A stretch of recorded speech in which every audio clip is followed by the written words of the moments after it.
Yo, so today I'm going to do something very impromptu.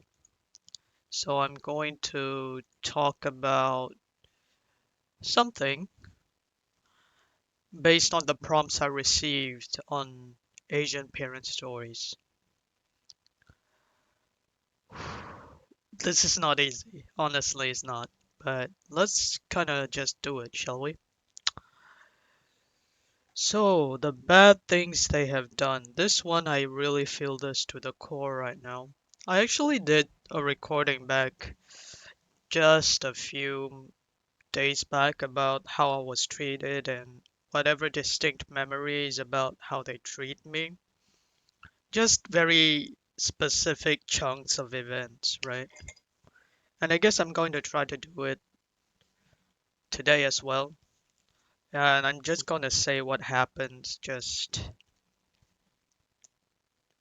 whatever just comes into my head. And I hope I don't pause too long because I'm not an editing sort of person.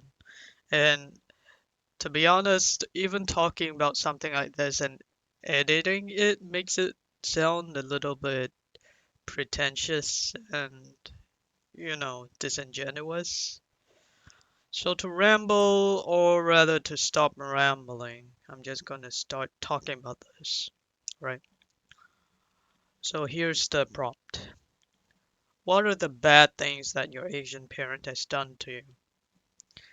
And of course, when you kind of just talk about this without context, you kind of like just shitting on your parents and all that. And I get it. And it's kind of inevitable that you'll appear like this just spoiled, entitled brat, just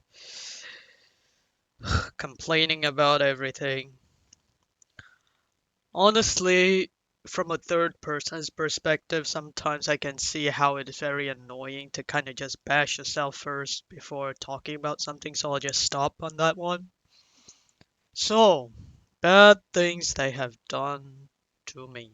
I'm actually surprised I can talk so smoothly right now because normally I have this weight on my chest that's so bad I can barely even talk. So it's refreshing today. Okay, okay. Man, almost 3 minutes of intro and I haven't got into it. Okay. Bad things they have done. I'm just going to talk about the memories that just come into my head, okay? Bad things. So, what happened? You know, I think for a lot of Asian kids like me out there, oh, we're not kids anymore, but when we were kids, at some point in our lives, and I think it kind of sharply just, if I can snap my fingers, I would, it just sharply switched from actually learning to immediately something about grades, right? And maybe I was a smartass, and maybe I'm now as a physical adult kind of like trying to hold on to something and never let go, meaning that I'm trying to justify how I fucked up because I was a child and all that, right? That carried over to adulthood. So what I'm trying to say is that when I was a child, I was a straight A student, to be honest, a lot of us were, right? And then at a certain point, when I was in grade three of elementary school in my country, uh, it's not in the US, but in my country, there was this very different sort of exam that's different from what you have going on normally in school. So this was like a extra sort of extra hard exam, right? Where that you take during grade three, separate from your normal finals and semifinals and whatnot. And at that time, I was already very disillusioned with life actually when I was like 9 years old or something, which is very bizarre to hear. And I get that it's bizarre. You know, it took a long time for me to come into terms with what I was feeling and all that, right? Because all up to that point, your life has switched from learning, oh, you have a great life and all that, to grades. And it's all about grades. And for a while, it was fine, right? You get your grades, your parents are happy, and the cycle continues. And at a certain point in time, before I got disillusioned.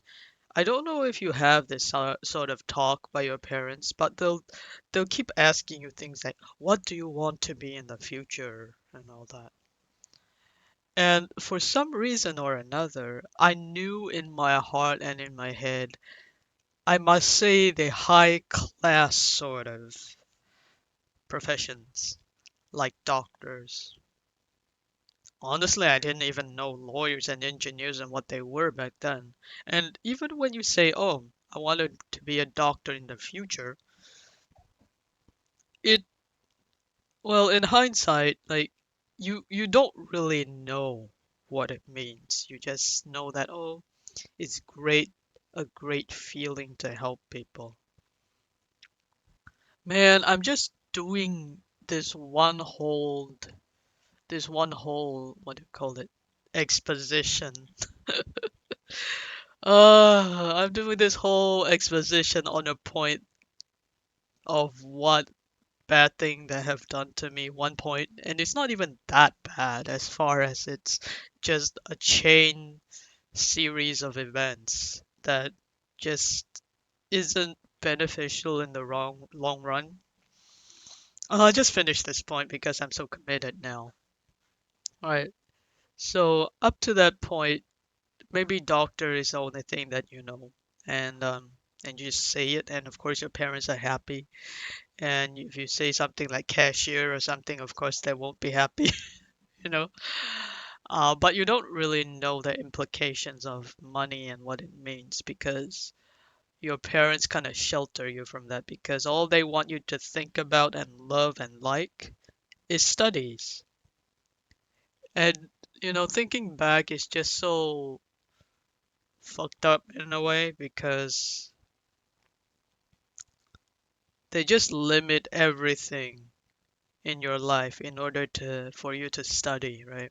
And this is one of the bad things that they've done is that, or questionable upbringing decisions that they've done is that they really limit our socializing time. And for the longest time, we actually thought this was normal. Like, yeah, you're a child, you don't know shit, you don't know what's good for you, and it's not safe out there. Yeah, that's a very distinct one. It's not safe out there, so you have to stay at home. And when it comes to play dates or any socializing things after school, it was a no-no.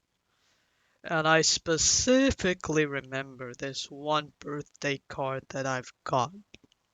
And I remember for the rest of my life for some reason, I can't get that image out of my head. Is this blue card saying happy birthday, and then there's one or two, actually two balloons up there or something, and then it was a blue card that's confetti on the card, the artwork that is, and it was the first ever invitation I've received. Up to that point, I'm very, what do you call it? I was very timid and shy. It has always been how I was, and the one good thing that I remember my parents tried to do for me, or actually, I think what was good, what they did, was just this one memory when I was like 5 or 6 or something. We had these curtains, right? Actual cloth curtains.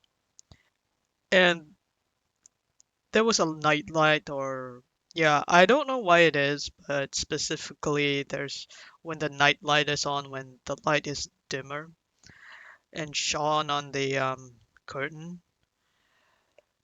So the curtains will make this shadow that I'm just afraid of for some reason. So what my father did was just held me up to the curtains and I screamed and cried, of course, and put my hand on the shadow, which I was terrified of. And finally, at the end of it all, I was laughing and just cry laughing because I was so relieved. And that was the one thing that I think they failed kind of to do for the rest of their lives there and after, which is kind of sad, because I think they were focusing on the business that they've built, which is credit where credit is due. Why am I just talking about this? Well, either way, but there on after, I just remember, the long-term quote unquote bad thing that they've done is just being stuck in the older mentality where they try to cram you into this one Asian sort of mold of success, which is that you read book, aka study, and you get A's, nothing but A's, and then you go up the ladder, go to a great high school, get all your A's, and then you go up to university, get all your A's, and then you get a grade A degree, and then you get a grade A job waiting at your feet, basically. And I think confidence comes from that sort of way.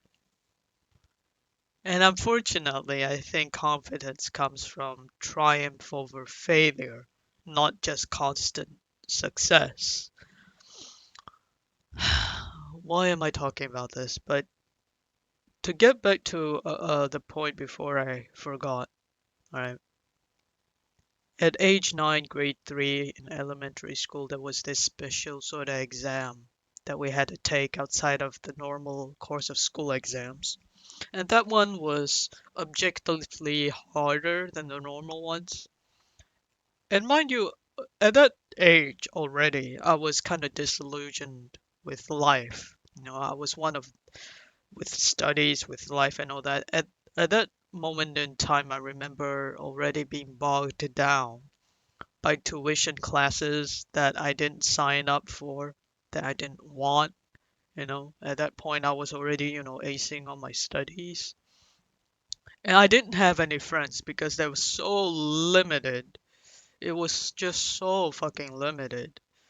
Like, I would be just whenever you talk about can I hang out with someone or can we go to play dates or whatnot, it was just you would just get that stink eye or scorn and they'll make you feel like yeah, it's not happening.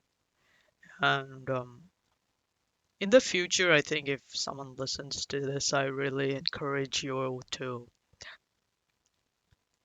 kind of let go just a little bit, and let your children socialize.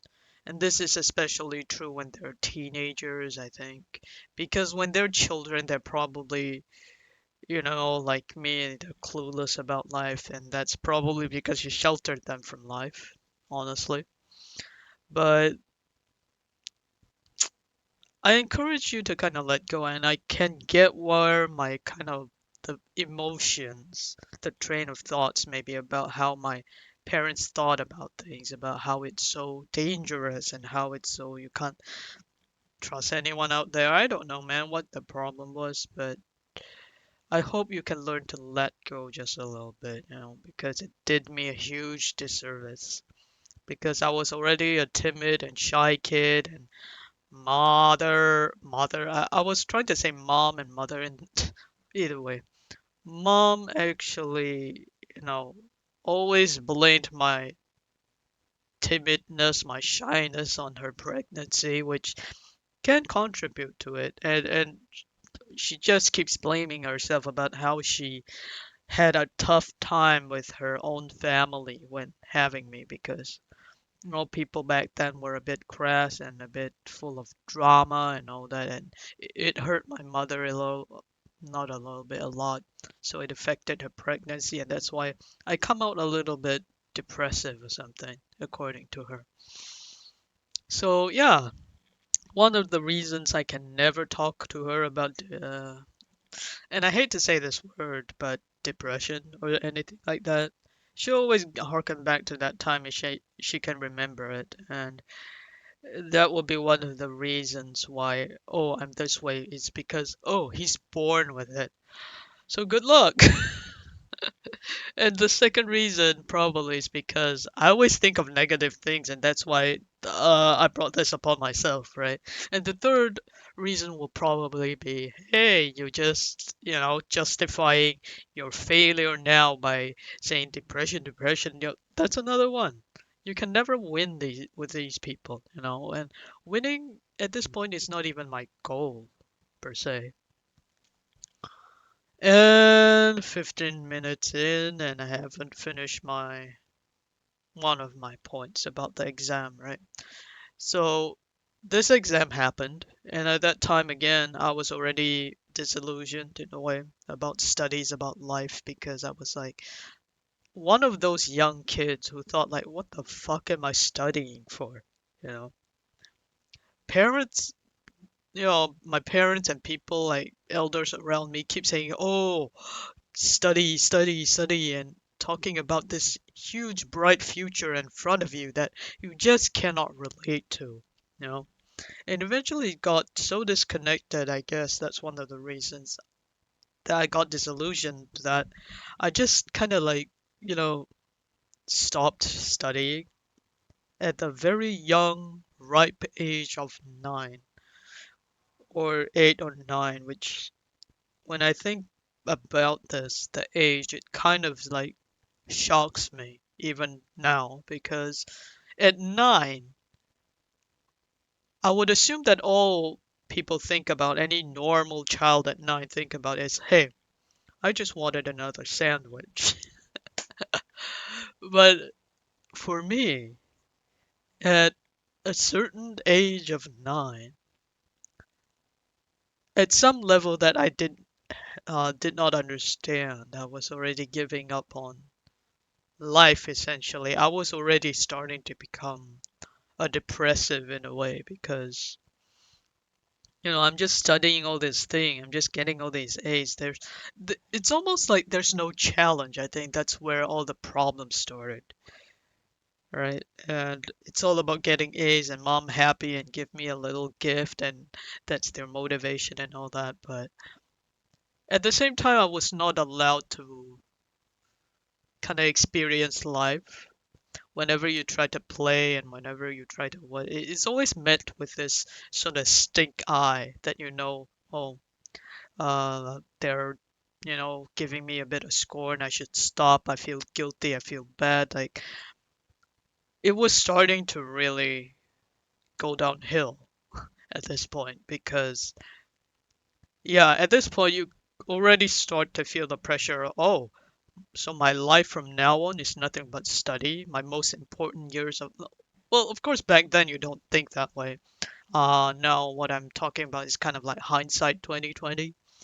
Where at that point it's almost like a subconscious thing that you knew that, hey, the most important years of my life. And apparently, how the most happy, like the happiest period and most important period of your life, which is your formative years,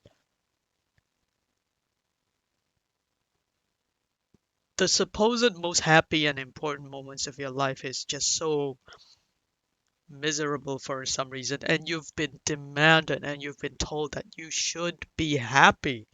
And at And again, you don't understand the word or the concept of depression, and you don't understand the concept of, hey, maybe feeling bad about some stuff is legitimate. And I felt bad, whenever I felt, pressured, and whenever I felt just something as in, like something's too much for me or something, I was always been I was always shut down in a way by the same old NPC responses like you're a kid.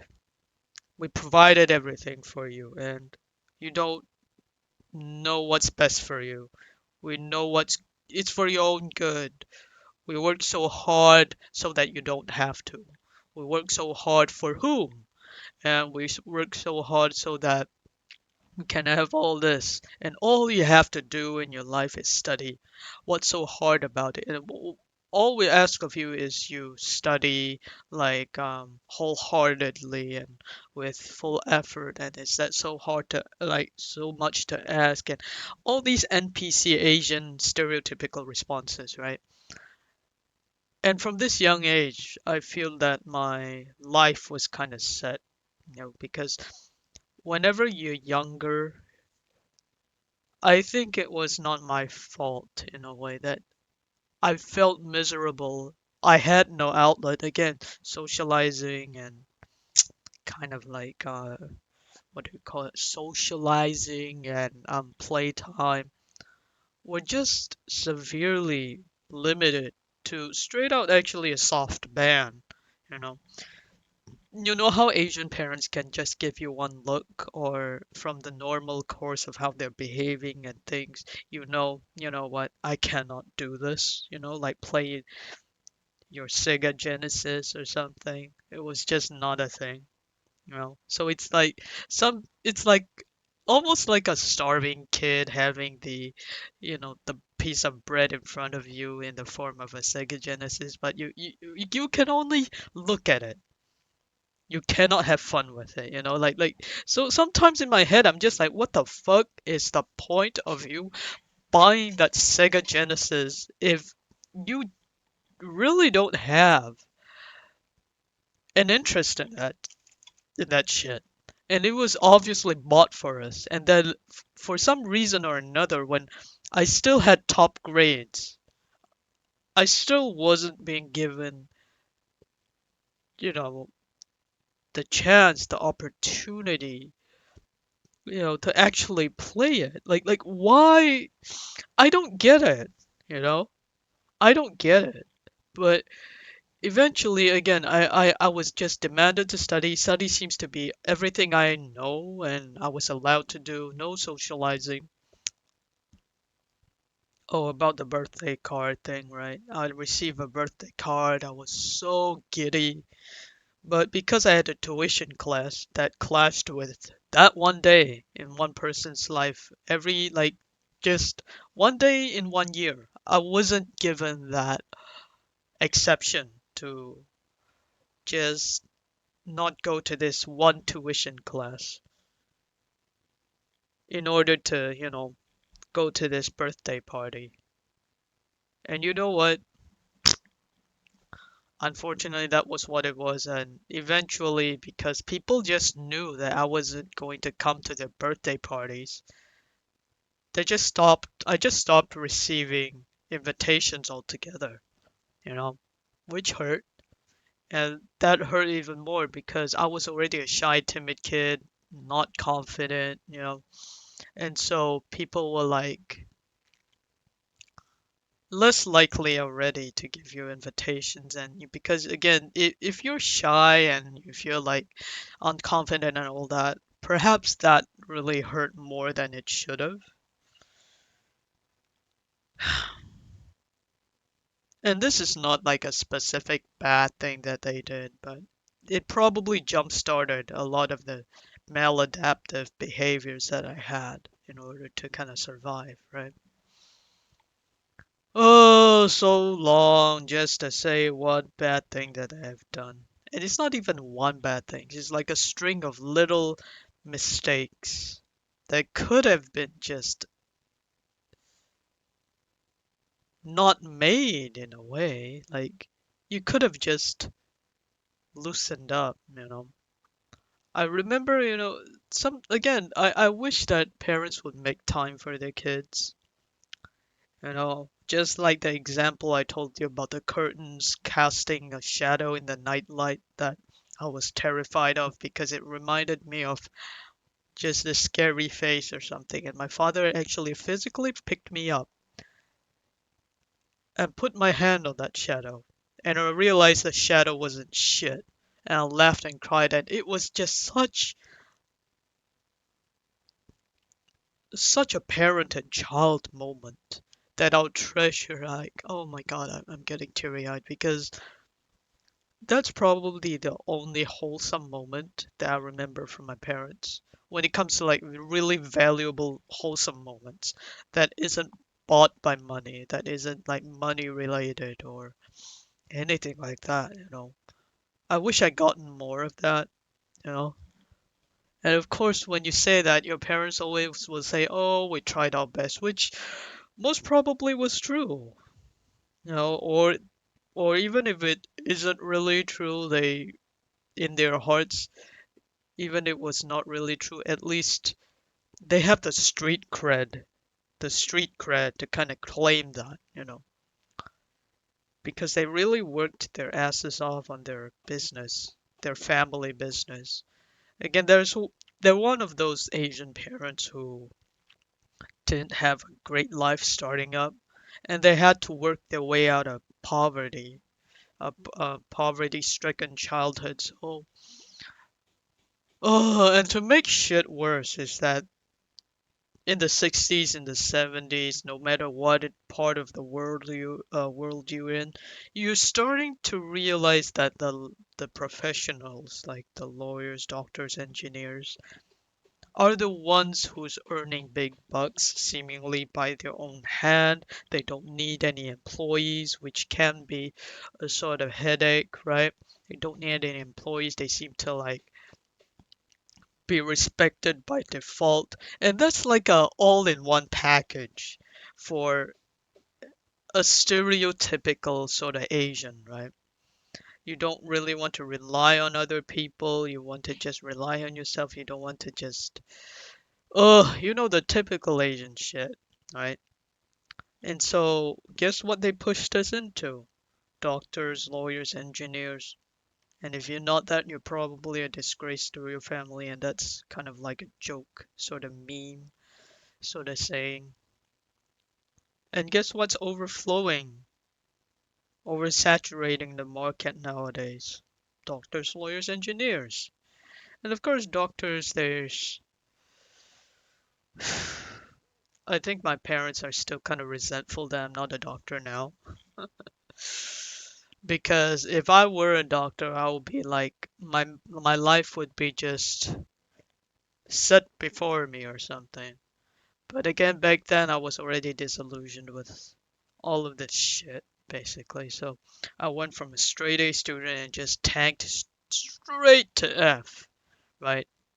I was already, if there's a certain point in time that I can pin the label depression on, that might have been it at the age 9, which of course, fucking hell. Okay, this story that I still haven't finished. Again, my mind is jumping places. And if you've listened so far, I'm kind of grateful, you know.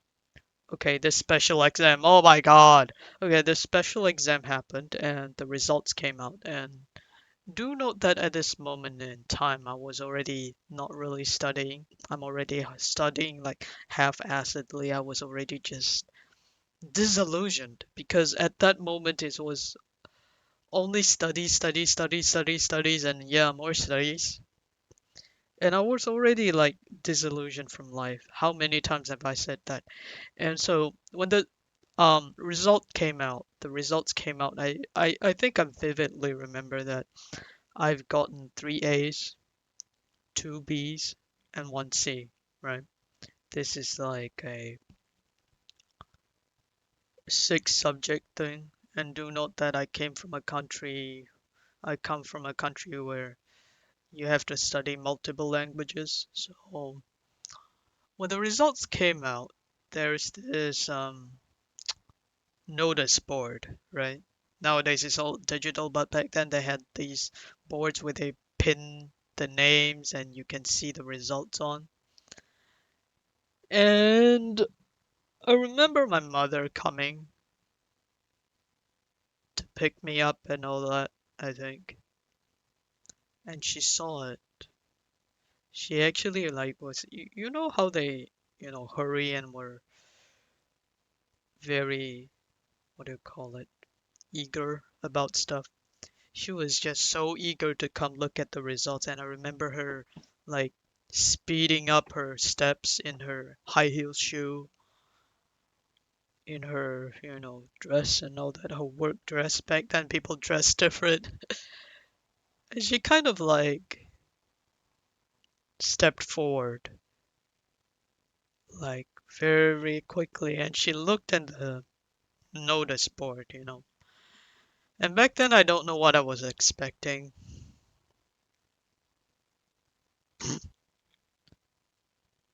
Man, I have goosebumps right now, but stereotypical Asian fashion, I think people who know where I'm coming from, who have experienced this, probably will expect emotionally what will be happening, which is, as a kid, of course, you hope that they'll see the three A's. But of course, what happened was that my mother didn't see all six A's, or she saw the two B's and one C. And I remember distinctly, and I wish I don't have this image in my head haunting me still. At the age of 9, and she she she was so eager to come to the notice board. She actually traveled to school just for that, and she walked quickly and she scanned the notice board for my name. And she sighed. And for the rest of my life, I don't think I will forget ever that sigh.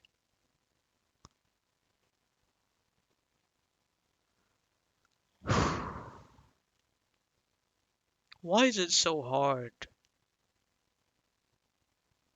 for an Asian parent to do some sort of acknowledgement, right? And again, for the longest time, I keep doing devil's advocate. I keep trying to, comfort myself by saying, they came from a different time, they came from a different place. And I remember I really understand that because they came from a poverty-stricken family and at a certain time they actually really dreamt of going to university and couldn't afford to. So now that they've worked to a middle class sort of financial situation, they kind of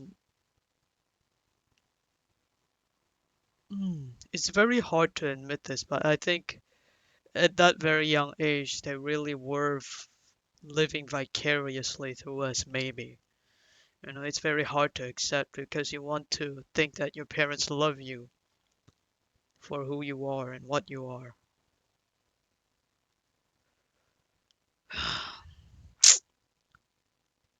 So again, what happened was that she sighed, and at that moment, I think, in time was just it just jump started everything to go downhill because when she sighed, I remember a part of my little innocent little naive soul, like a little part of that innocent naive soul just died. I don't know how to, excuse me.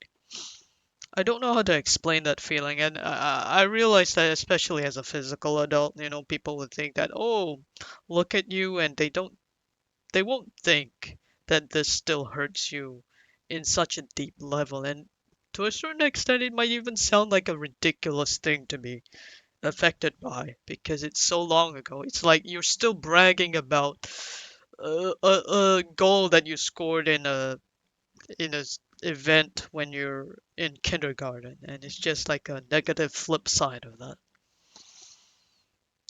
Um, shit. I remember just everything just started from that moment. I think where I just didn't give a shit anymore. It's like you know Of course, when you say that you've already tried so hard, and in the end they're still not happy, and hardest was probably not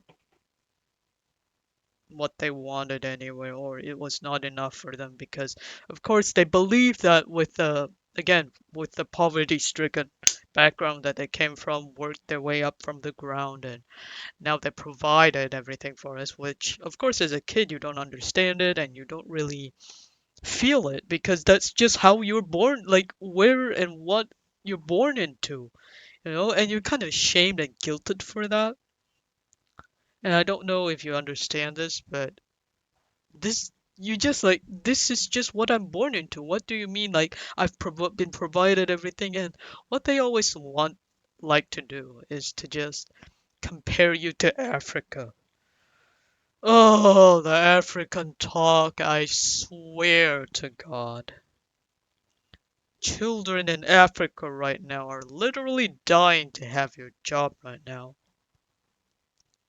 And immediately you start to have this mental image in your head about these African children starving and thin as hell, with flies landing all over their eyes, their faces. On the TV, you saw that, asking for donations for, I don't know, World Health Organization or some kind of UNICEF shit or something. And you get a bit of trauma from that, really. Like, why are you comparing me to something that I'm absolutely not experiencing?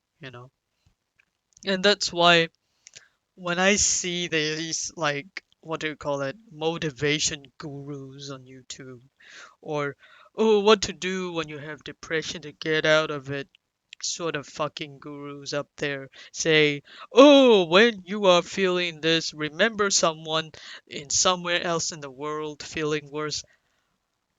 I know, I know these guys are bullshit, like bullshit peddlers, right? Of course, logically, it almost makes sense that, hey, maybe it's a good technique, and maybe if you're that kind of person, if it works for you to motivate you or something, fine, whatever. But by default, in my personal fucking opinion, I think it's one of the worst things you can say, especially to a clueless child, in order to motivate them to do something, to motivate them to do what you want. I don't know why. Maybe one day I'll crack this psychological code in my head to kind of verbally explain why it's so bad. I'm not a psychologist, so eh. So that's one of the bad things that they've done, I think, which really jump started the whole thing, which is the lack of recognition when it's not something that they wanted, you know, which is all A's or five A's at least, no C's. Again, I was already, you know, it was like that one thing that just started this roll of the boulder downhill. I can't believe I just spent a whole 30 minutes sort of recording, try to get around to that, you know. And it's not even that quote unquote bad per se, you know. Oh, but if you want something bad, I would just talk about something else, which is, oh, something recent. It's not even recent, but it was during my adult years.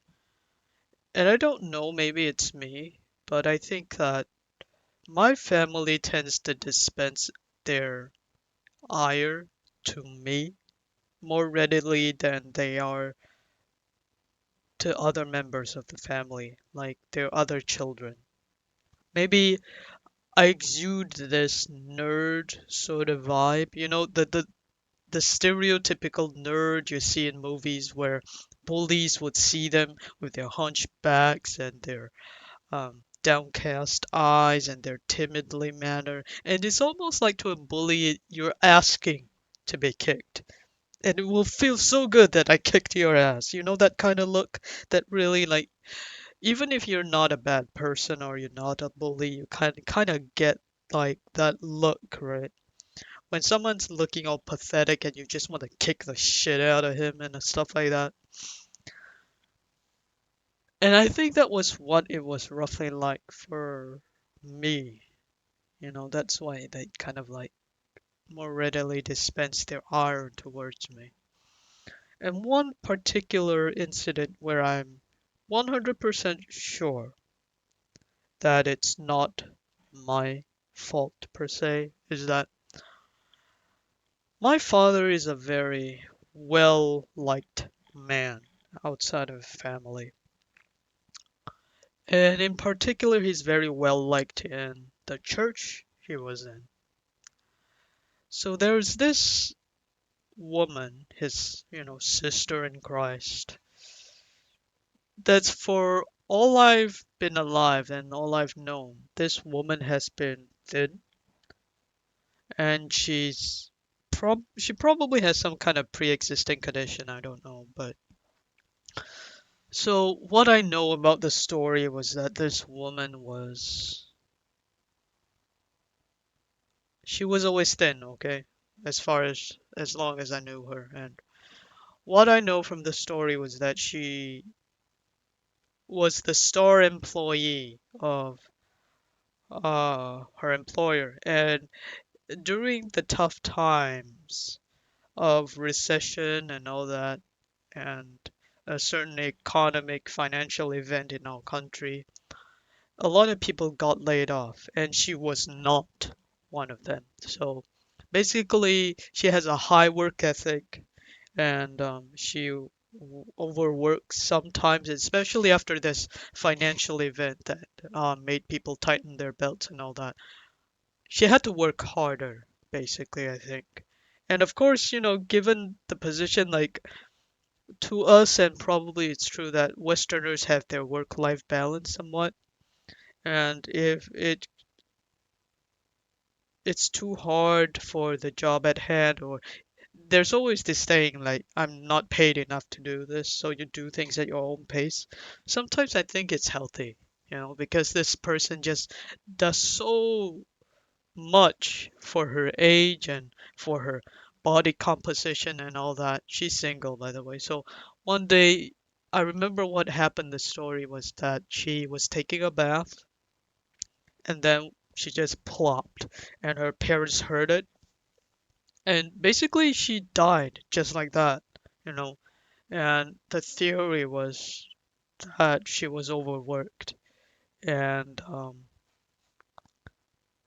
so how does this story um relate is that so within days of this woman dying, this sister in Christ dying, and of course my father was sad and all that.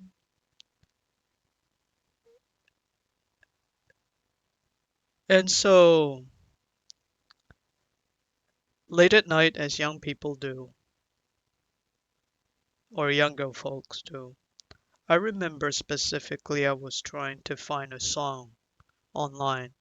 And you know us, audiophiles and people like us, if we don't find that song, we won't sleep, we won't stop, because once the tune goes out of your head or the title that you remember goes out of your head, you probably don't remember it anymore. And so I searched for this song, and my father could hear the clicks and the clacks of my laptop from outside of the room. Holy shit. And at this point, it's almost like 1 a.m. or 3 a.m. or something. And he stayed up at least until 1 a.m. for his age, right?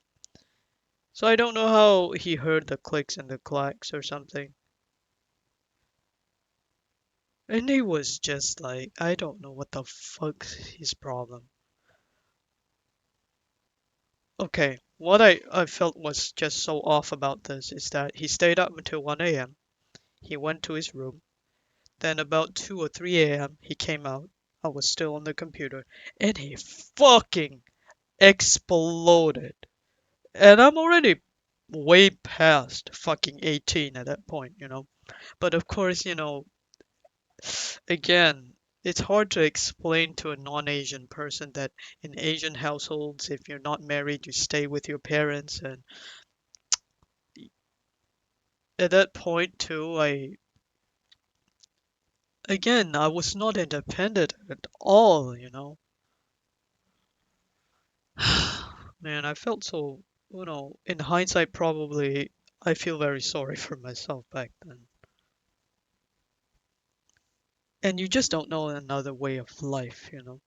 As in, you don't even know how to get a job because up to that point you only been demanded to study. Man, it's so hard to explain it to a non-Asian person, and it makes you look bad, especially if you're an adult, which I guess is inevitable, you know. So I'll just move on, right?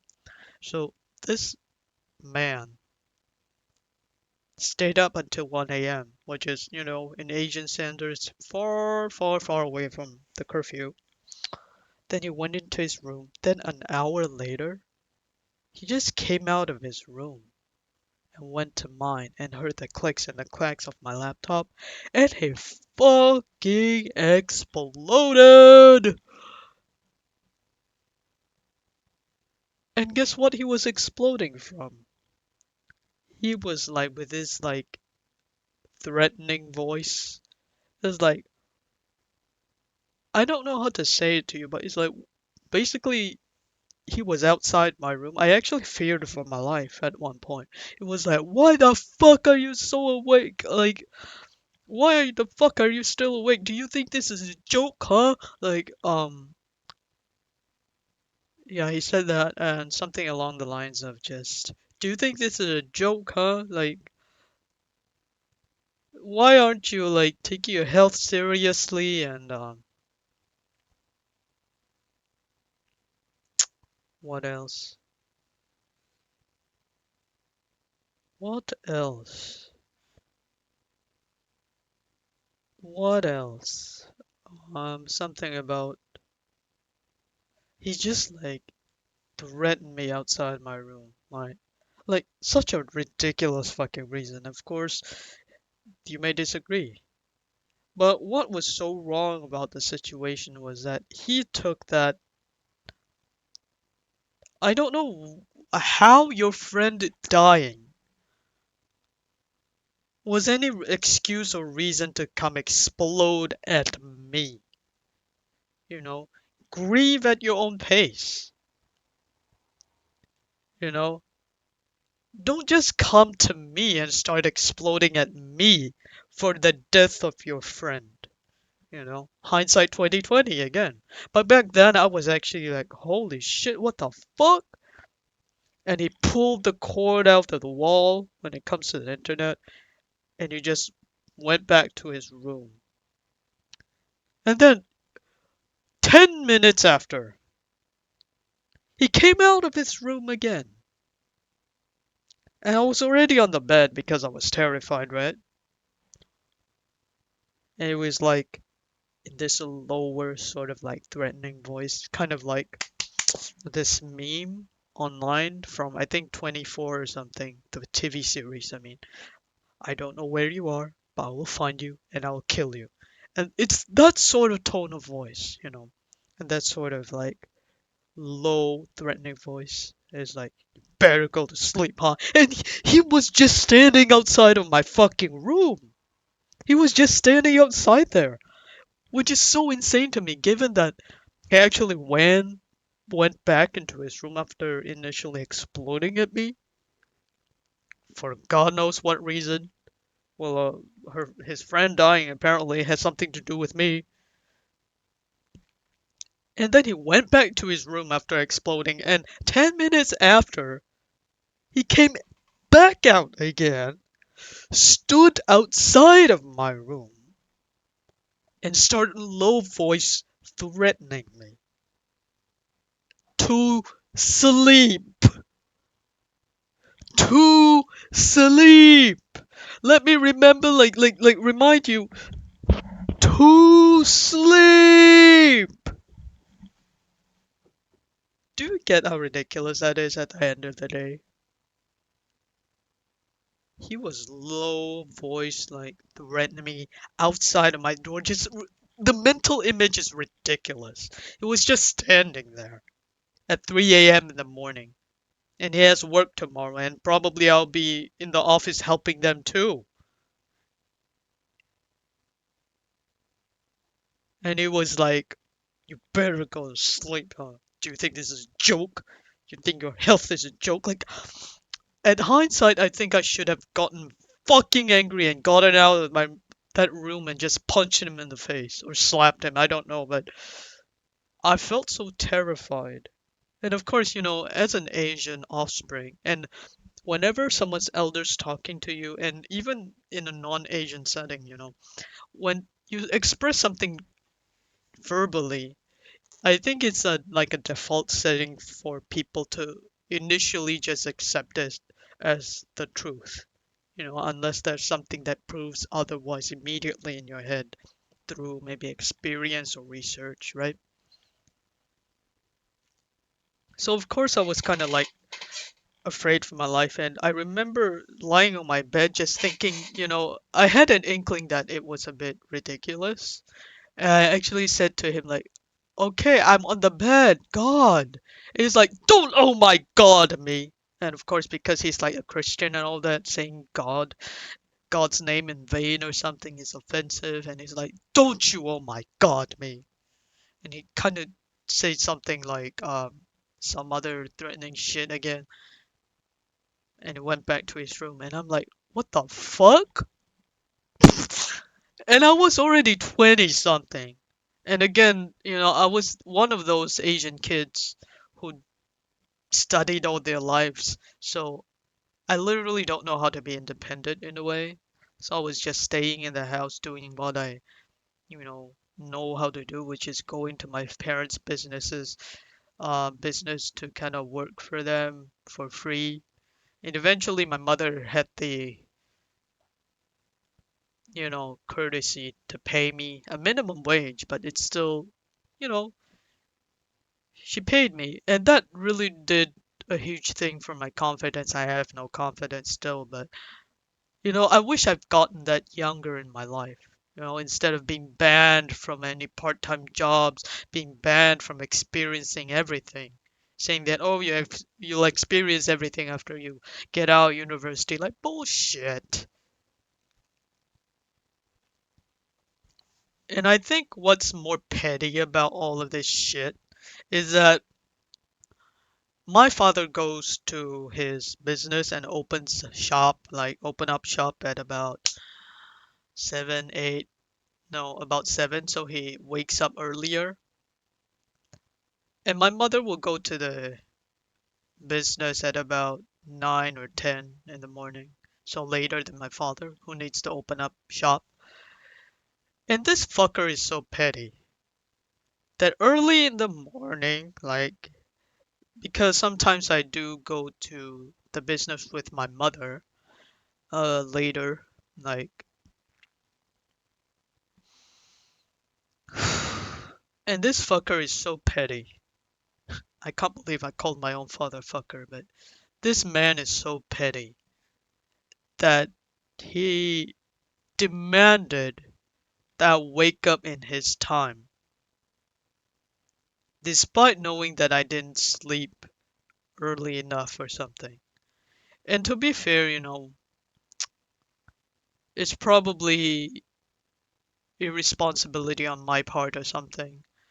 But what I can't stand is that all of this, if it's normal course of things and I'm already expected to wake up at 5 or 6,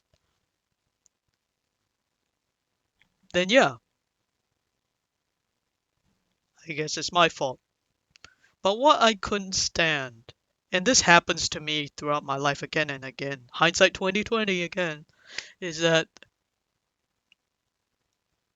I'm always Like negative emotions are already dumped onto me because of something that's not my fault. Like again, this church lady dying, his friend dying, and suddenly that has something to do with me. And it just dispensed all his shit onto me that night. And in the morning, he was so petty that he demanded that I woke up earlier than usual. And it's almost like he was mocking me because I have to drive him around or vice versa. I don't know. I think he drove me instead. He was like mocking me, you know. This is what happens to you if you don't sleep early. Basically, that sort of mocking. And he had this face all the time.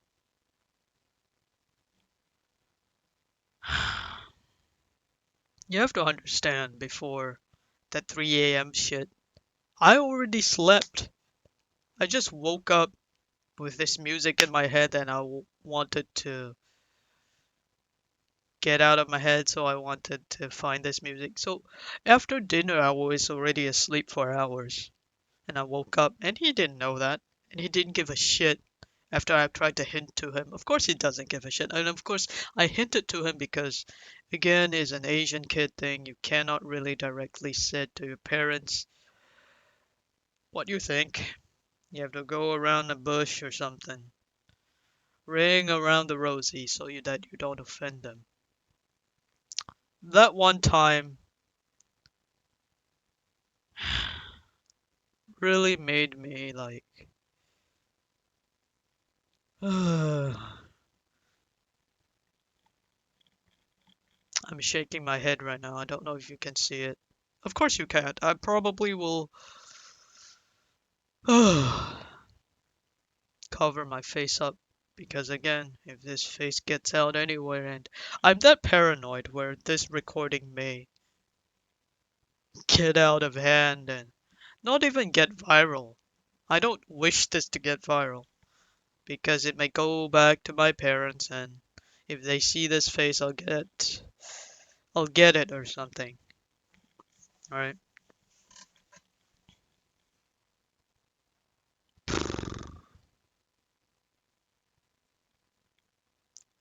These are what they did, and what made it worse was that my elder sibling was in on it. And so you feel like for all your life you feel like you're crazy.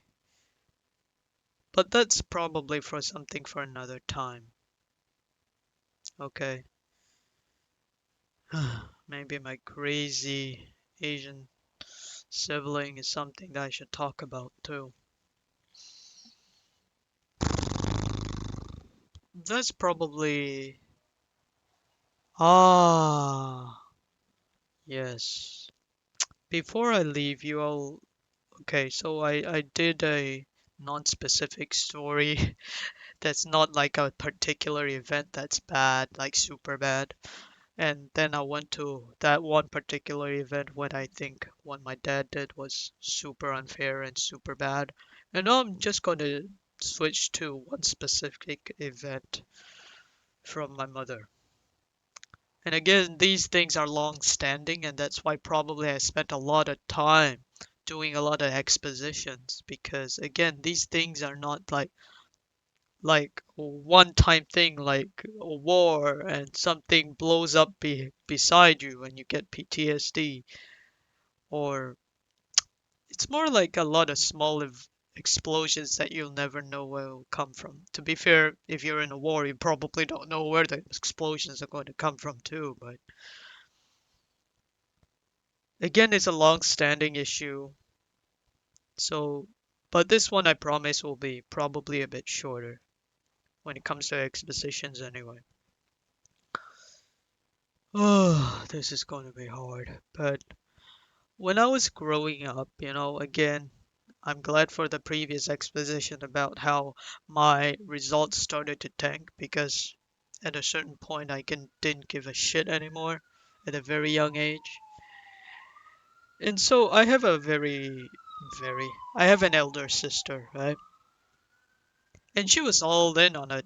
She's I hope to God she doesn't have another child, or she doesn't have a child at all, because, and I'm not like cursing her to infertility or some shit, but all I'm saying is that she has the exact same mindset as my parents when it comes to this, where she also chimes in, like she actually told me, like my parents told me, you think everything is everyone else's fault and the world revolves around you. And now hindsight 2020, I was actually killing myself in a way, trying to mold myself to fit the world that they wanted me to fit into. But back then, that's what they said to me, and of course, I believed it. I believe I was such a horrible person, and I guess the long and short of how she treated me as my elder sibling is that, you know, she didn't have it that great either, especially early on, because she was ferociously loyal to her friends. And again, you have to realize that we had this strict Asian bullshit curfews. We aren't like we're limited from going outside and all that, limited from socializing. And credit where credit is due. She had friends and she was like ferociously loyal to them, a very tight clique. And she told me to how she wanted to run away from home, wanted to commit suicide or something, and she also kind of like told me how her friends were planning to start this sort of you know thing where they group up and come into the house as one to talk to our mother about why my elder sister couldn't hang out with them, which I think probably all came from her own imagination and all that. But I think they were legit expressions nonetheless, right? Legit expressions of like just discomfort, distaste, and just the injustice of it all, right? Maybe to her. And I think they're legit emotions, legit complaints, right? Even now.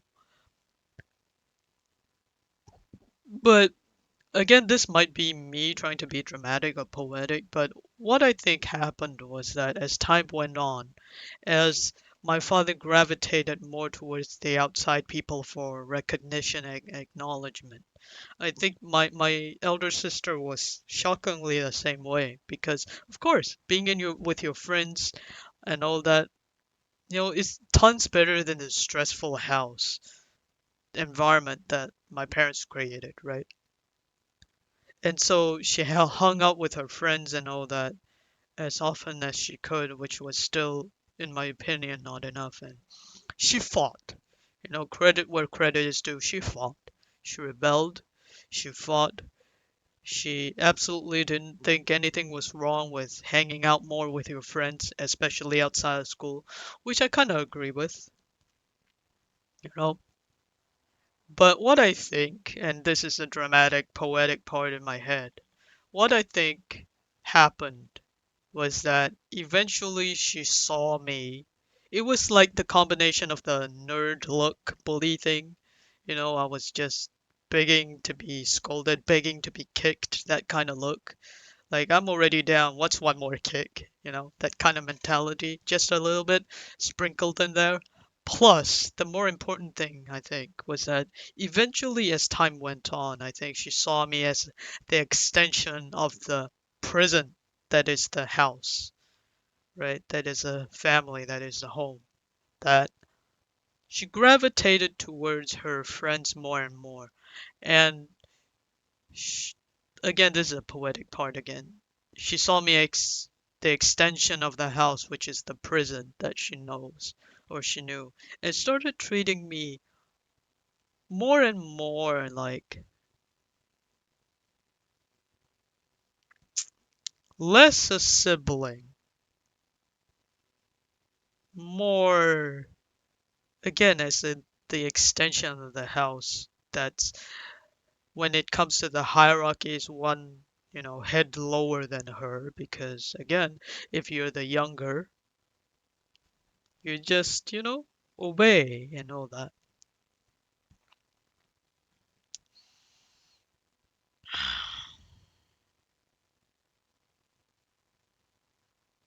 You know what sibling rivalry is? I personally think I never had any sibling rivalry with her because it's always coming from one way, and that's her way. We never really fought. It's always her berating me.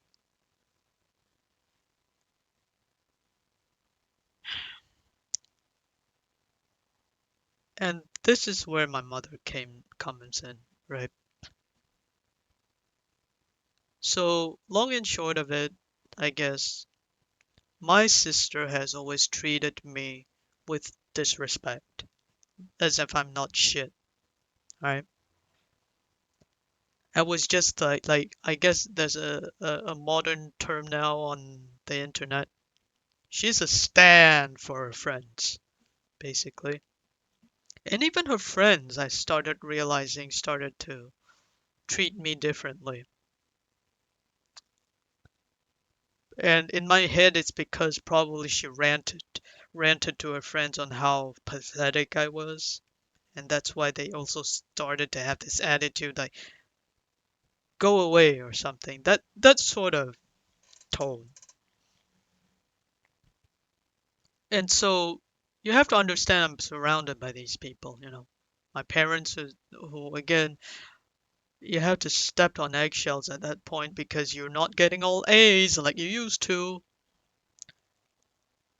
And my elder sister treated me disrespectfully, even when she was helping me, even if I didn't ask for it.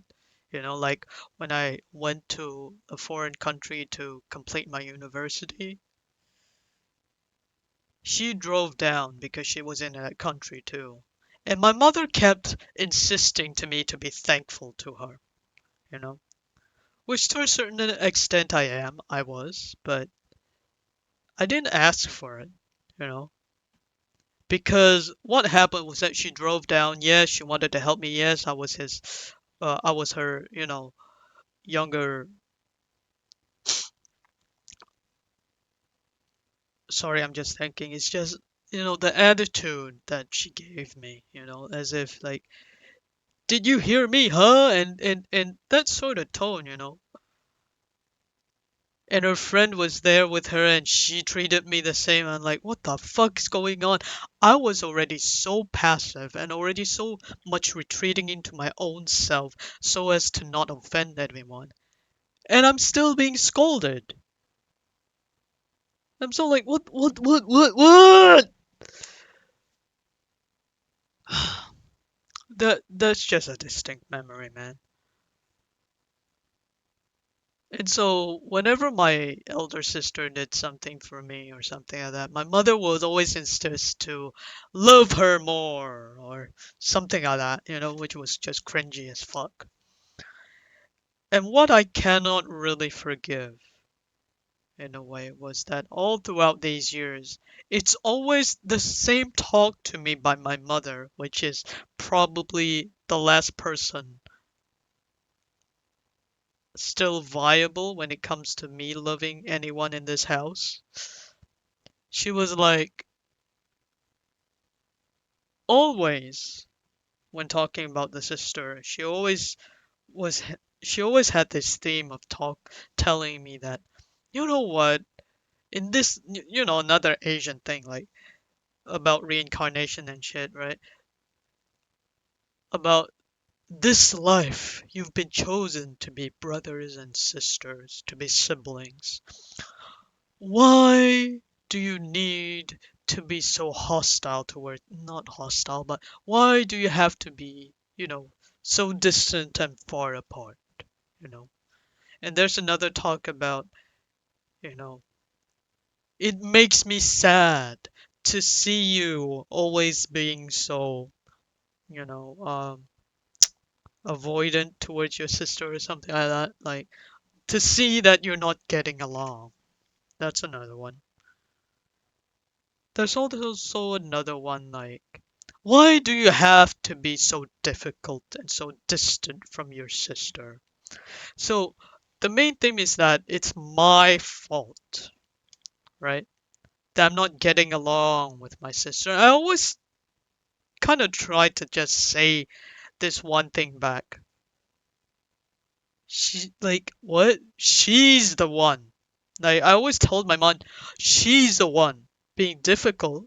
Like, and I of course, true to, Asian fashion, I guess I didn't really know how to express myself and especially like defend myself. Self-advocacy in general isn't really the population's strong suit. And this is like an in-home personal version of why that is, I guess. Or how that is, really. Like I always say that how is it my fault? And of course, because it's your parent and of course because you're younger and all that, you kind of inevitably kind of take it upon yourself somewhere in your head that it's your fault, right? But it didn't make sense to me. So it's like a lot of cognitive dissonance. Like, yes, it is my fault, but I don't get it. It doesn't really ring true to me, and something was always off about it. So what ended up happening was that eventually started to shit myself, shit on myself more than I've ever had because of this issue where whenever my mom would bring it up and all that, even when she didn't bring it up, I was always like, no, even if I'm not thinking about my sister, there's always a lingering like gnawing, like GNAW, like a gnawing feeling at the back of your head, gnawing at the back of your head, saying like, man, I must be narcissistic. I don't even know it. Like, which narcissist or which I must be a psychopath. That's another one too in my young head. Like, and which person which bad person who hasn't been caught would admit to the world that they're bad? So I must be such a scumbag. I must be a narcissist. I must be a psychopath, a sociopath. Of course, I'm using that term wrong or those terms wrong because what do I know? Especially when your head is kind of fucked up, you know, and you must think like, oh, I'm such a terrible person. And this has like persisted for so many years, at least 2 decades, I think. Nah, not 2 decades, but close, I guess. And this is a specific event that happened, which is my elder sister got married. Yay! So, I think at the back of my mother's head, like I legit know hindsight again, I think my mother actually thought there is a possibility that I would not attend that wedding, which not really. Of course, she kind of like said that she's your sister, we're like immediate family, you must come. I think she was actually once like worried for a second that I would come. And I wonder why, which I will tell you why. Now, I went to this lavish sort of wedding that she had because she's in the medical field now, so she has the money. So, of course, that's like a rank upgrade when it comes to the Asian family dynamic. So she finally gets married, and of course, there's a lot of preparations and all that that needs to be done, right? Which I helped after traveling to this venue. Now, this is a thing that I don't know. Like, again, this is one of the things that fucks me up whenever I think about it, which I try not to. But it kind of haunts me from time to time, which I don't know what triggers it in a way. So, what happened was that at the eve of the sister's wedding, where we're busy doing shit, my mother suddenly out of the busyness, and out of the blue, said to me, you know, it made me sad to see how your elder sister has been treating you all these years. Oh my god, I feel like throwing up. Sec, 1 second.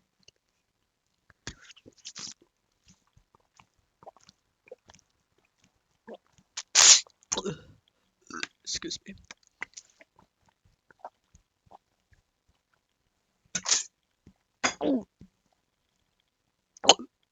Whoa, shit. 1 second again.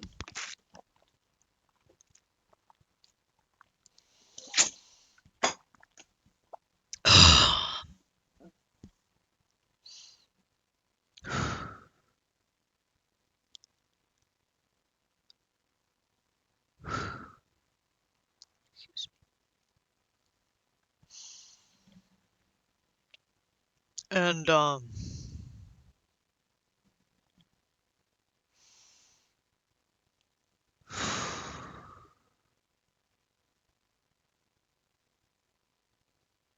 sometimes I think that just like, what they say about this person said about Marilyn Monroe, and of course, that's very random, but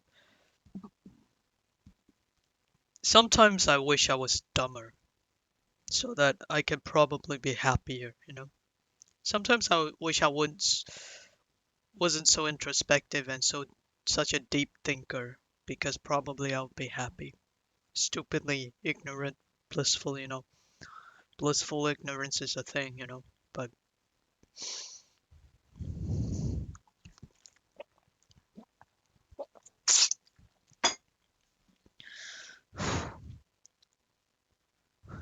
so you have to understand, for so many years, I've been told essentially that I was in the wrong.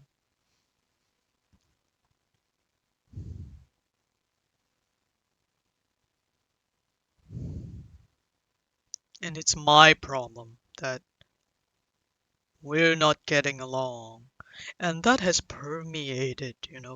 I don't I don't know how impactful this is in order to kind of convince you in a way. Not that this is my goal, but it's like it permeated into essentially all of my avenues of life where, you know what, I'm a broken person. I've been told these things, but they don't resonate with me. I don't know what to change. So I must be a narcissist, psychopath, sociopath, antisocial, whatever. And eventually that seeped into the subconscious mind where you just constantly believe that you're different, but not in a good way. You're just fucked up, permanently fucked up, you know. Or you're just a terrible person and you just don't want to admit it. And there's a lot of internal debate and internal shit on myself sort of shit that's going on inside of my head and all that. Like all of these years, well, my mother was saying all that. And of course, it's again a hindsight 2020 thing. So it's like you don't. So at that moment in time, and I guess it makes even more, tragic sort of poetry sense sort of thing is that there's a juxtaposition, between me realizing in a way that I've been bamboozled for so many years to hear that suddenly to a woman who's done this to me has a huge part in doing this to me.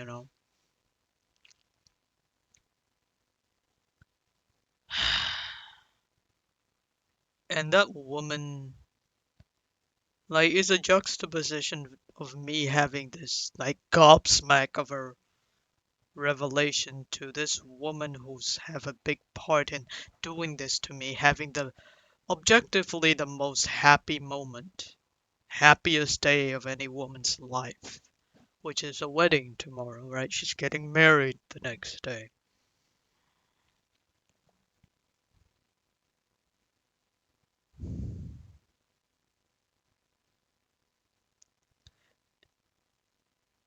And once in a while,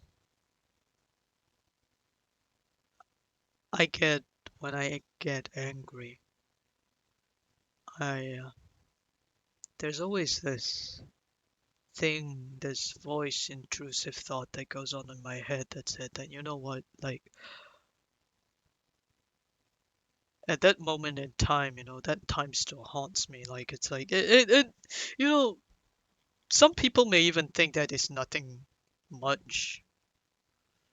You're just over dramatizing everything. But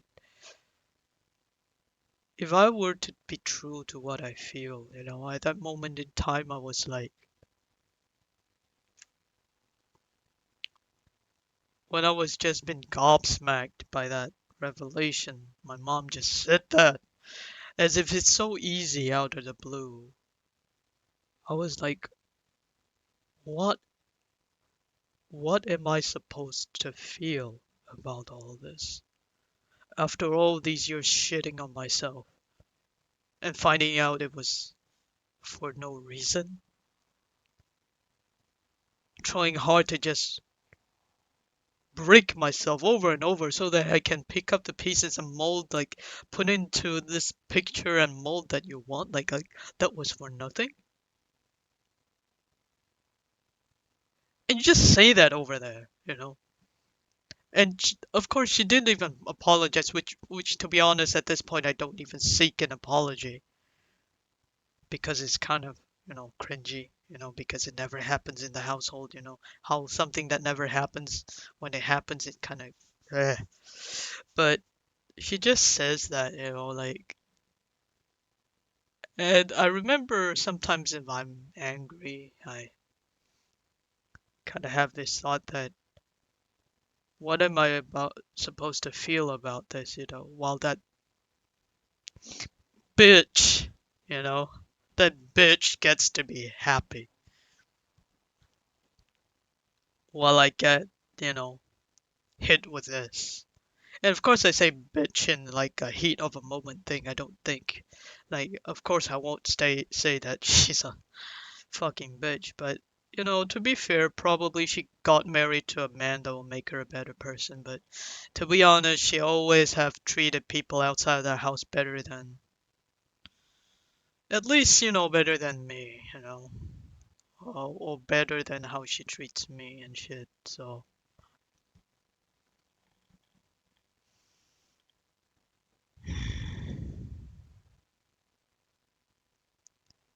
and I never really could recover from that. And maybe some people can tell me why. You know, that's part of the reason I'm just catatonic on my bed every single day. Then I can't really, I don't even know what I am anymore. And all the while, again, my parents keep calling me overseas, from overseas, demanding, like, to know what I'm up to. Like, what the fuck do you think am I up to? Demand that I have confidence. Like, where the fuck do I channel that? From home? Or suddenly, as you kind of think that you just learned that from school, don't you? Like manners, they actually believe that you learn manners from school, not home education, nothing, right?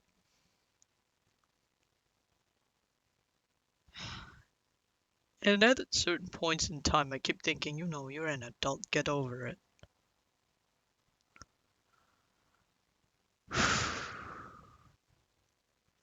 My spit tastes funny. I think I'm about to throw up again. Oh, shit.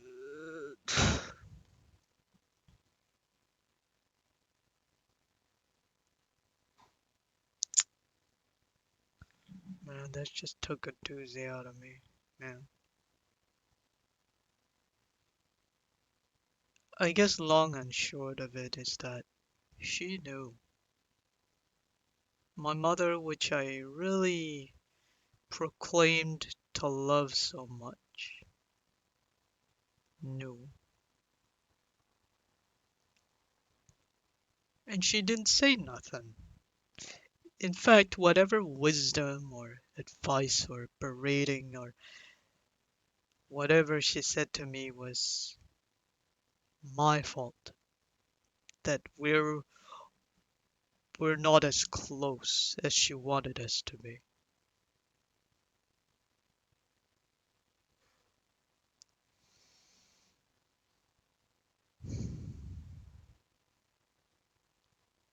What was I supposed to feel a day before a wedding?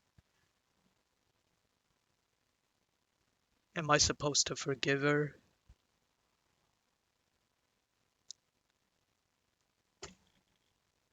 Am I supposed to even be in the mindset of, oh, am I supposed to forgive her in the first place? Like,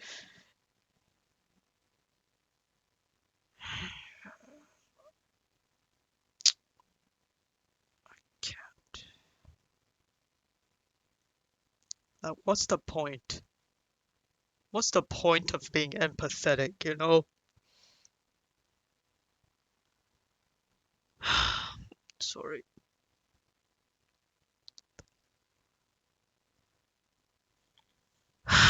Shit. What's the point?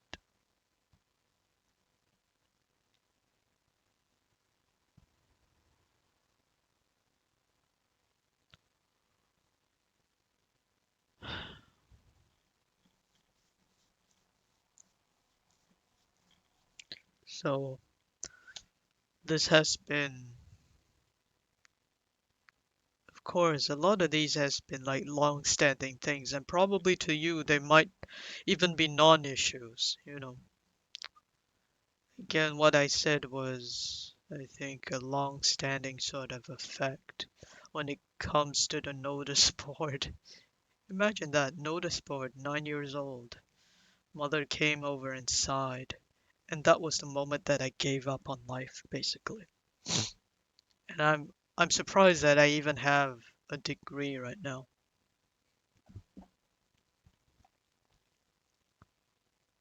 And the second was that incident where my father just exploded at me and used his friend dying from exhaustion from overwork as a sort of justification excuse, a justification and an excuse to explode at me. It made me fear for my life. The third one was the most heartbreaking because of all the least deserving people for me to,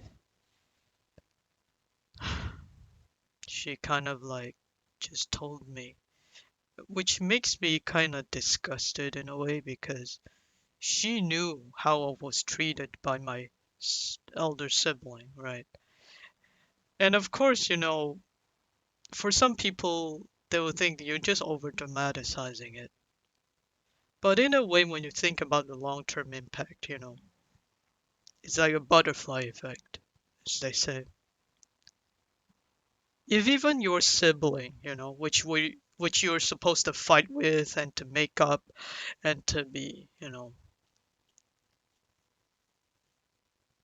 at least for the most part, at least, you know, be on your side and all that. When even that person, you know, if your parents aren't betting for your team in a way, you can understand maybe they have a different mindset, they came from a different environment, a different time, a different era. So we have this generational gap that's probably inevitable, just like the baby boomers and their parents, right? So,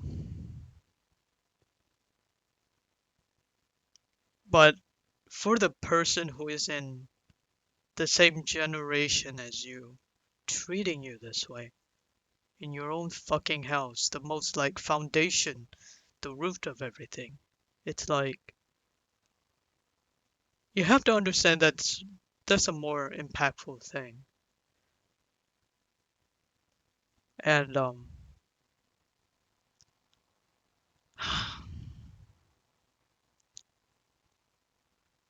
and it made me question myself so much.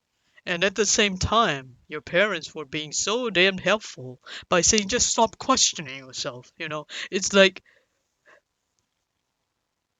throwing you into a fucking 6 feet under sort of pool and telling you just swim. Well, like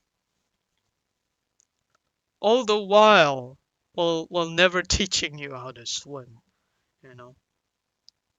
It kind of feels like that in a way. I'm sorry I'm getting kind of quiet. I think I'm cognizant of that. So I just, I think I'll just stop. Thank you for listening. And this is probably just a wee part of what they've quote unquote done to me, but this is more like, a pattern, which I don't know if you can classify as being like abusive or not. And that is why I'll say this and I'll say this again. Sometimes I wish that they would just beat me up every other day after drinking themselves silly. Every single day, every single week. So that it will be so much easier to break out of this. Maybe it will give me a clear motivation to get out of the house as opposed to me being like stuck emotionally and just catatonic, just lying here doing nothing, as they say. You know,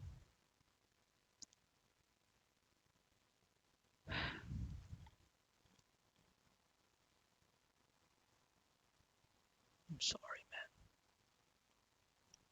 But I feel like my brain is putting a stop to my thought processes because I don't know if you experienced this, but again, it's like a long-term sort of shit where I condition myself not to feel hurt, not to feel pain. So eventually it started to become like a second nature, which I cannot control anymore, which is that my brain would actually shut down my speech processes and all that. And I feel my torso going numb and my voice will start to heighten or deepen for no reason. And again, you did, okay, before I shut down, did I don't know if you noticed, probably I'm starting to slur a bit. Yeah, this is how it is like to be me. And again, I wish I was dumber. I wish I was more stupid. I wish I was more obedient. Let's end the recording. I'm so tired emotionally, bro. Oh. Thank you for listening. I'll just end this recording right here.